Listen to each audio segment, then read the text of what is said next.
Ya, status tanggap darurat longsor di Bandung Barat resmi dinyatakan berakhir.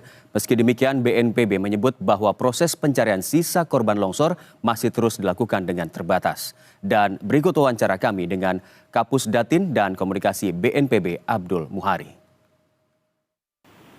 Iya, karena dari awal data daftar pencarian orang yang diterima oleh Basarnas, memang dari 80 DPO yang awalnya tidak disampaikan, body pack yang sudah berhasil dievakuasi itu ada 94, di mana 74 diantaranya sudah teridentifikasi. Ini data per kemarin ya. Dan mungkin ini sudah di hari ini sudah bertambah yang sudah bisa diidentifikasi. Tetapi memang berjalan dengan dinamika waktu pencarian, ada tambahan-tambahan laporan yang sebelumnya belum masuk dalam daftar pencarian di awal. Memang masih menunggu proses identifikasi, tetapi diduga masih ada yang sebelumnya belum terlaporkan. Ini yang menyebabkan ada tambahan pertimbangan sehingga operasi pencarian masih akan terus dilakukan, Mbak.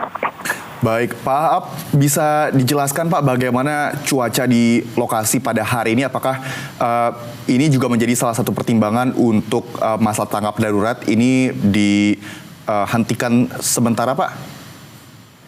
Untuk memudahkan pencarian korban?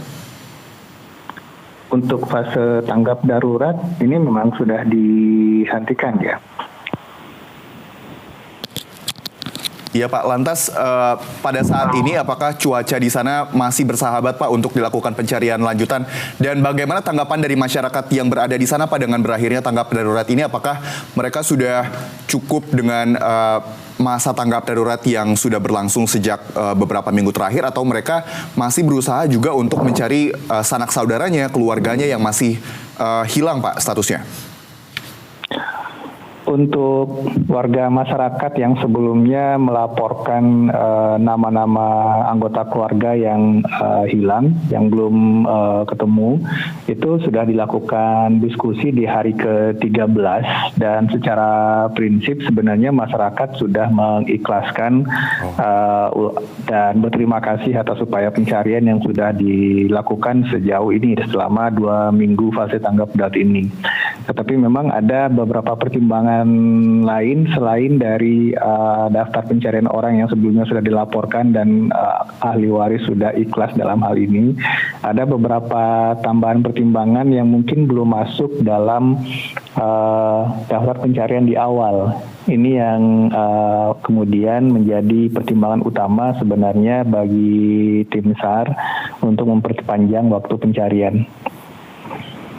Baik Pak Aap, ini kan karena masa tanggap daruratnya sudah berakhir begitu ya, kemudian juga masuk masa pemulihan, ada beberapa concern tertentu ataupun seperti bantuan mungkin ya yang diberikan kepada para pihak yang terdampak. Nah, ini dikomandoi oleh BNPBK dan proses penyalurannya seperti uang santunan dan lain sebagainya, bahkan tempat tinggal, ini prosesnya akan seperti apa Pak Aap?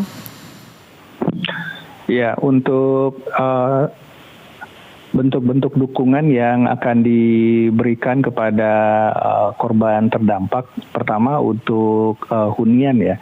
Kalau untuk hunian ini kita masih terus berkoordinasi dengan pemerintah provinsi. Sebelumnya Gubernur Provinsi Jawa Barat sudah menyampaikan akan ada dukungan anggaran untuk mengontrak rumah ya dengan jumlah nominal yang sudah disampaikan, dan BNPB juga sudah menyatakan kesiapan untuk membangun baik itu huntara ataupun huntap secara langsung sekiranya nanti sudah disiapkan lahan yang status lahan ini secara hukum dan secara sosial clean dan clear dari pemerintah daerah.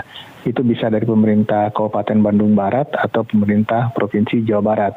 Kalau lahan ini sudah ada tersedia dan statusnya bisa dijamin oleh pemerintah daerah, maka BNPB akan segera membangunkan hunian baik itu kami tentu saja inginnya langsung hunian tetap ya kalau memang lahannya sudah tersedia, karena ada anggaran kontrak rumah dari Gubernur Provinsi Jawa Barat, sehingga BNPB bisa membangunkan langsung hunian tetapnya pengganti dari rumah yang saat ini terdampak bencana. Ini masih terus kita koordinasikan. Kita harapkan dalam waktu dekat ini setelah fase tanggap darurat selesai ini bisa kita segera rampungkan dengan pemerintah daerah, Mbak.